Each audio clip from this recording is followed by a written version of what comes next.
दोस्तों, स्वागत है आपका अपने YouTube channel exam vision classes में। दोस्तों, क्या आप जानते हैं कि भारतीय संविधान एक दिन में नहीं बना था। इसके पीछे लगभग 50 वर्षों का संघर्ष, कई आयोग, मिशन और ऐतिहासिक घटनाएं थी। आज के इस लेक्चर में हम संविधान निर्माण की पूरी पृष्ठभूमि और संविधान सभा के गठन को आसान भाषा में समझेंगे। तो दोस्तों, वीडियो के अंत तक बने रहिएगा। आप लोगों को सारी चीज़ें जो हैं देख रहे होंगे स्ट्रक्चर बेस मिलेंगी शॉर्ट शॉर्ट नोट्स के तरीके से। तो आप लोग हमारे साथ में शॉर्ट नोट्स भी बना सकते हैं, और अगर शॉर्ट नोट नहीं बनाना है तो इस वीडियो को 1 से 2 बार आप अच्छे से सुन लेंगे तो सारी चीज़ें क्लियर हो जाएंगी। दोस्तों, जिन्होंने पुराने लेक्चर नहीं देखे हैं, पिछले लेक्चर, वो देख लें। जैसे पिछले लेक्चर में हमने भारत का संवैधानिक विकास को 2 पार्ट में पढ़ाया है। जैसे एक पार्ट में कंपनी का शासन, दूसरे में क्राउन का शासन पढ़ाया था। और दोस्तों, ये जो संविधान निर्माण है, इसमें भी 2 पार्ट आएंगे। आज ये पहला पार्ट है, पार्ट 1। इसके बाद में पार्ट 2 भी आएगा। तो दोस्तों, चलिए शुरू करते हैं। हम तो संविधान निर्माण में जो पृष्ठभूमि है, पृष्ठभूमि को पहले देखेंगे कि कैसे कैसे संविधान निर्माण की प्रक्रिया शुरू हुई। जो 50 वर्षों का संघर्ष था, वो कैसे कैसे था, इस चीज़ को हम समझेंगे, देखेंगे दोस्तों। तो सबसे पहले हम देखेंगे, बात करेंगे 1895 में। क्या देखेंगे कि स्वराज विधेयक में संविधान सभा के सिद्धांत का वर्णन। ठीक है, स्वराज विधेयक में संविधान सभा के सिद्धांत का वर्णन। अच्छा, इसमें हम देखेंगे तो ये जो स्वराज विधेयक था, ये किसने दिया था? ये दिया था बाल गंगाधर तिलक ने। किसने? बाल गंगाधर तिलक। चलिए दोस्तों, आगे देखेंगे हम 1928 में आपकी नेहरू रिपोर्ट आती है। तो नेहरू रिपोर्ट में क्या कहा गया? तो नेहरू रिपोर्ट में संविधान का मसौदा समिति के अध्यक्ष कौन थे? मोतीलाल नेहरू थे। कहा क्या गया कि डोमिनियन स्टेट, मौलिक अधिकार तथा उत्तरदायी शासन की बात कही गई। क्या क्या कहा गया? डोमिनियन स्टेट, मौलिक अधिकार तथा उत्तरदायी शासन की बात कही गई। आगे देखेंगे दोस्तों, आगे देखेंगे, हम बात करेंगे तो 1934 में एम एन राय, ये नाम आप ध्यान रखिएगा। 1934 में एम एन राय द्वारा संविधान सभा गठन की मांग की गई। सबसे पहले एम एन राय द्वारा संविधान सभा गठन की मांग की गई। अच्छा, 1935 में क्या हुआ? 1935 में जो आपकी भारतीय राष्ट्रीय कांग्रेस है, कांग्रेस द्वारा संविधान सभा की मांग की गई। तो इस चीज़ को ध्यान रखिएगा। सबसे पहले 1934 में एम एन राय द्वारा संविधान सभा के गठन की मांग की गई थी। और कांग्रेस द्वारा, अगर पूछा जाए, कई बार पूछा भी गया है, कांग्रेस द्वारा संविधान सभा की मांग कब की गई? तो 1935 में। आगे देखेंगे दोस्तों, आगे देखेंगे 1940 में आपका आता है अगस्त प्रस्ताव। उस समय वायसराय कौन कौन था? तो लिनलिथ गो। ये चीज़ ध्यान रखिएगा। अगस्त प्रस्ताव में क्या क्या कहा गया? डोमिनियन स्टेट और संवैधानिक सुधार का वादा किया गया। ठीक है, और संविधान सभा की मांग कुछ शर्तों के साथ स्वीकार हुई। अच्छा, इसमें ध्यान ये बात देने वाली है कि जो कांग्रेस है और मुस्लिम लीग, दोनों इस चीज़ से असहमत थी, और सहमत नहीं थे। किससे? संविधान की जो मांग कुछ शर्तों के साथ स्वीकार हुई थी, इसमें ये दोनों लोग सहमति अपनी दर्ज नहीं किए थे। ठीक है, आगे देखेंगे। अच्छा, तो ये जो संविधान सभा की मांग जो स्वीकार की गई थी, इसका विरोध भी हुआ था। तो विरोध जो हुआ था वो कैसे था? व्यक्तिगत सत्याग्रह। व्यक्तिगत सत्याग्रह के नाम से आप देखेंगे तो पहला नाम कौन आता है? विनोबा भावे का। तो प्रथम कौन थे? विनोबा भावे, और द्वितीय जवाहरलाल नेहरू। आगे हम देखेंगे 1942 में। 1942 में क्या क्या क्रिप्स मिशन आता है। क्या आता है? क्रिप्स मिशन आता है। कब आता है? तो ये सन याद रखेंगे, 1942 में। अच्छा, इसमें क्या होता है भाई? एक क्रिप्स मिशन कौन आता है? एक क्रिप्स को भेजा जाता है, क्रिप्स लेके आते हैं।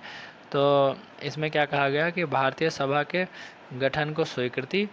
और अच्छा, इसका विरोध किसने किया? मुस्लिम लीग। जो जो संविधान सभा थी, इसके गठन को स्वीकृति दे दी जाती है क्रिप्स मिशन द्वारा। क्योंकि उस समय क्या होता है कि जो वर्ल्ड वार चल रहा होता है, तो उसमें जो इंडियन सैनिक हैं, इनकी बहुत ज़्यादा आवश्यकता पड़ती है। तो ये लोग फिर इसीलिए जो लोग क्या करते हैं कि जो भी मांगे होती हैं उनको ये लोग पूरा करने की कोशिश करते हैं। आगे देखेंगे तो हम डोमिनियन की जगह पूर्ण स्वराज की मांग मांग कांग्रेस द्वारा।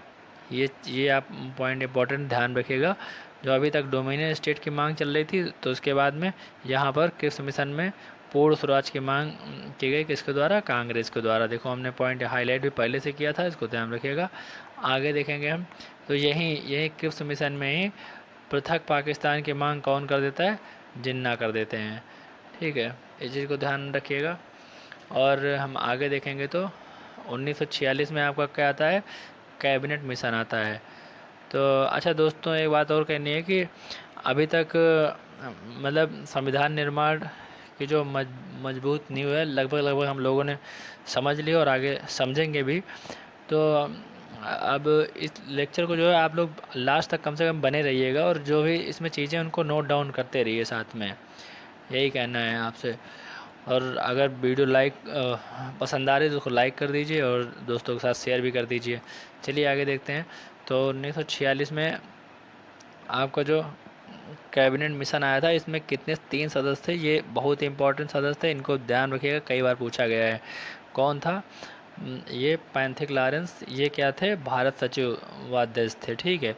और ये स्टेफोर्ड क्रिप्स, ये क्या थे? व्यापार बोर्ड से थे। और एवी अलेक्जेंडर, ये कहाँ से थे? ये नौसेना बोर्ड से थे। अच्छा, क्रिप्स मिशन में कैबिनेट मिशन में क्या क्या बातें कही गई, इन चीज़ों को हम ध्यान में रखेंगे। देखिए, एक तो पहली बात, तो जब कैबिनेट मिशन आया तो 6 दिसंबर 1946 को संविधान सभा का गठन हुआ। इसी के अंतर्गत आगे क्या हुआ? आगे 9 दिसंबर 1946 को संविधान सभा का पहला सत्र। दोस्तों आगे देखेंगे हम 11 दिसंबर 1946 को डॉक्टर राजेंद्र प्रसाद संविधान सभा के क्या बनाए गए? अध्यक्ष बनाए गए। 11 दिसंबर 1946 की ये जो डेटें दी गई, ये इम्पोर्टेंट को आप नोट डाउन कर लीजिएगा और ध्यान से समझ लीजिएगा, पढ़ लीजिएगा। 13 दिसंबर 1946 को पंडित जवाहरलाल नेहरू उद्देश्य प्रस्ताव प्रस्तुत कर दिया था। का उद्देश्य प्रस्ताव कब प्रस्तुत किया पंडित जवाहरलाल नेहरू ने? कई बार क्वेश्चन बना भी है, तो 13 दिसंबर 1946 को। तो देखिए ये डेटें, जैसे 9 दिसंबर हुआ, फिर उसके बाद 11 दिसंबर, फिर 13 दिसंबर, तो इनको आप क्रम से लिख लीजिए और याद कर लीजिए। देखिए हमने क्रम से लगा भी दिया है। अभी देखिए 1946 चल रहा है, इसके बाद में यहाँ पर आप देखेंगे तो 1947 हमने दिखा दिया कि जो 1947 में इम्पोर्टेंट है, आप उसको एक बार देख लीजिए। तो 1947 में हम देखेंगे तो जैसे 22 जुलाई 1947 राष्ट्रीय ध्वज संविधान सभा ने अपनाया। संविधान सभा ने राष्ट्रीय ध्वज कब अपनाया, पूछा भी गया है, तो 22 जुलाई 1947 को। आगे देखेंगे तो हम 15 अगस्त 1947 भारत स्वतंत्र, और 29 अगस्त 1947 को मसौदा समिति की बात की है, तो कब? 29 अगस्त 1947। उसके बाद में हम बात कर लेंगे 1948 की। अगर हम बात करें तो 1948 में ये डेट इंपॉर्टेंट है, 4 नवंबर 1948 को संविधान का प्रारूप तैयार। ठीक है। उसके बाद में अगर हम बात करेंगे 1949 की, तो आपको बताया कि 26 नवंबर 1949 को संविधान सभा ने संविधान को अपना लिया था। ठीक है, इसीलिए आप देखेंगे कि 26 नवंबर को क्या मनाया जाता है? संविधान दिवस मनाया जाता है। क्यों मनाया जाता है? तो क्योंकि संविधान सभा ने इसी दिन संविधान को अपनाया था। अब आगे हम देखेंगे दोस्तों, तो यहाँ पर देखेंगे 1950 में जो इम्पोर्टेंट है, तो 24 जनवरी 1950 को संविधान सभा की अंतिम बैठक, ये भी बहुत इम्पोर्टेंट है। मतलब डबल स्टार का क्वेश्चन समझ लीजिए, कई बार आया भी है। 24 अगर पूछा जाए कि संविधान सभा की अंतिम बैठक कब हुई, तो 24 जनवरी 1950 को। वहीं अगर 26 जनवरी की बात करें, 26 जनवरी 1950 को, तो आपको पता है कि संविधान लागू हो गया था इस दिन। अब आगे देखेंगे संविधान सभा की संरचना। संविधान सभा की भाई संरचना के बारे देख लेते हैं, इससे भी कई बार क्वेश्चन बनते हैं। तो अगर देखी जाए सदस्य संख्या की, तो कुल जो सीटें थी वो कितनी थी? 389 सीटें थी। इसमें से 296 सीटें निर्वाचित थी और 93 सीटें नामित थी। नामित मतलब जो देसी रियासतें थी उनको नामित किया गया था, जो जिस टेरिटरी से था उसको वहीं से नामित कर लिया गया था। आगे देखेंगे हम जो 296 निर्वाचित हुए जिन पर चुनाव हुआ, मतलब निर्वाचित मतलब जिन पर चुनाव हुआ, तो इनमें से 296 में 292 गवर्नर शासित प्रांत थे, जहाँ पर गवर्नर लगते थे, और उसके बाद में 4 जो थे वो आपके कमिश्नरी प्रांत थे। कौन से थे? कमिश्नरी प्रांत। ठीक है, आगे ये पॉइंट हम देखेंगे। यहाँ पर अगर देखेंगे तो हम जो देसी रियासतें थी इनका निर्वाचन नहीं हुआ था, यहाँ मतलब इलेक्शन नहीं हुआ था, यहाँ केवल नामित चुन लिए गए थे, जो जिस टेरिटरी से था वहीं चुन लिया गया था। आगे देखेंगे अगर ब्रिटिश प्रांत की बात करें तो यहाँ निर्वाचन हुआ था, जहाँ जहाँ ब्रिटिश ने कब्जा कर रखा था वहाँ क्या हुआ था? निर्वाचन हुआ था, चुनाव हुआ था। अगर हम देखेंगे अप्रत्यक्ष निर्वाचन, जहाँ चुनाव नहीं हुआ, मान लीजिए नामित भी नहीं था, देसी रियासतें भी नहीं थी और इलेक्शन भी नहीं हुआ था, तो वहाँ क्या था, क्या प्रोसेस अपनाया गया कि 10 लाख पर एक प्रतिनिधि, मतलब 10 लाख अगर पीपल हैं, 10 लाख लोग हैं, तो वहाँ पर एक प्रतिनिधि, ये वहाँ पर सिस्टम अपनाया गया। अच्छा, यहाँ पर नोट करके हमने जो लिखा है ये भी इम्पोर्टेंट है, इसको आप एक बार देख लीजिए। जो सभी वर्ग इसमें शामिल थे, केवल अगर बात करें तो हैदराबाद की जो रियासत थी, रियासत के प्रतिनिधि इसमें शामिल नहीं थे। इसीलिए बाद में आपने देखा होगा कि बाद में इनको बाद में अधिकृत किया गया हैदराबाद को। वहीं अगर बात करें महात्मा गांधी, वह जिन्ना संविधान सभा के सदस्य नहीं थे, इस चीज़ को आप ध्यान में रखिएगा, कई बार पूछा गया है।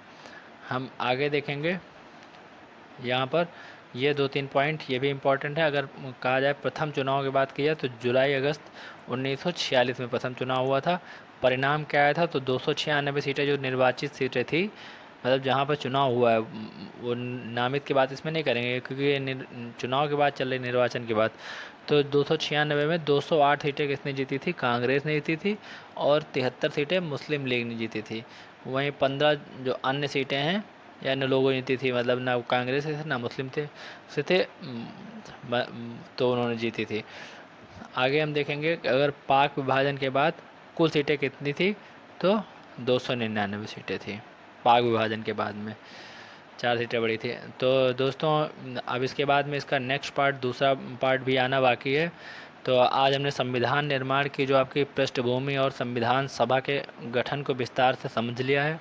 अगले भाग में दोस्तों हम क्या करेंगे कि अगले भाग में संविधान सभा की जो समितियां हैं या प्रमुख व्यक्तित्व